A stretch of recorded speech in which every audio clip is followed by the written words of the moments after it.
अगले दिन पहले की तरह जब वह भिक्षु फिर राज दरबार में आया तो राजा ने उससे कहा, हे भिक्षु, इतनी बहुमूल्य भेंट तुम प्रतिदिन मुझे क्यों अर्पित करते हो?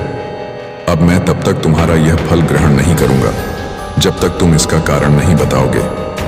राजा के कहने पर भिक्षु उन्हें अलग स्थान पर ले गया और उनसे कहा, हे राजन, मुझे एक मंत्र की साधना करनी है जिसमें किसी वीर पुरुष की सहायता अपेक्षित है।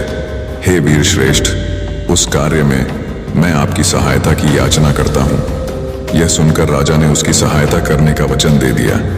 तब संतुष्ट होकर भिक्षु ने राजा से फिर कहा, देव, तब मैं आगामी अमावस्या को यहाँ के महाश्मशान में बरगद के पेड़ के नीचे आपकी प्रतीक्षा करूंगा।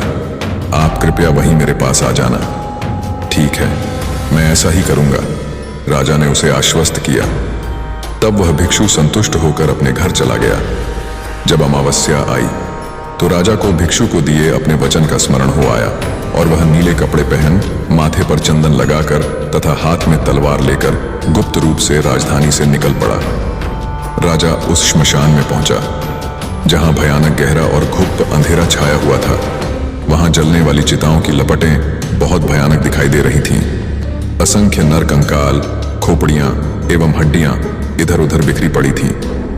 समूचा श्मशान भूत पिशाचों से भरा पड़ा था और सियारों की डरावनी आवाजें श्मशान की भयानकता को और भी ज्यादा बढ़ा रही थीं।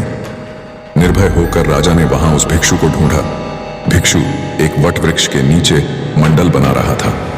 राजा ने उसके निकट जाकर कहा, भिक्षु, मैं आ गया हूं, बताओ मुझे क्या करना होगा? राजा को उपस्थित देखकर भिक्षु बहुत प्रसन्न हुआ। उसने कहा, राजना, यदि आपने मुझ पर इतनी कृपा की है तो एक कृपा और कीजिए। आप यहाँ से दक्षिण की ओर जाइए। यहाँ से बहुत दूर श्मशान के उस छोर पर आपको शिंशपा शीशम का एक विशाल वृक्ष मिलेगा। उस पर एक मरे हुए मनुष्य का शरीर लटक रहा है। आप उस शव को यहाँ ले आइए और मेरा कार्य पूरा कीजिए। राजा विक्रमादित्य भिक्षु की बात मानकर वहां से दक्षिण की ओर चल पड़े। इसके आगे देखने के लिए हमारे चैनल को सब्सक्राइब करें।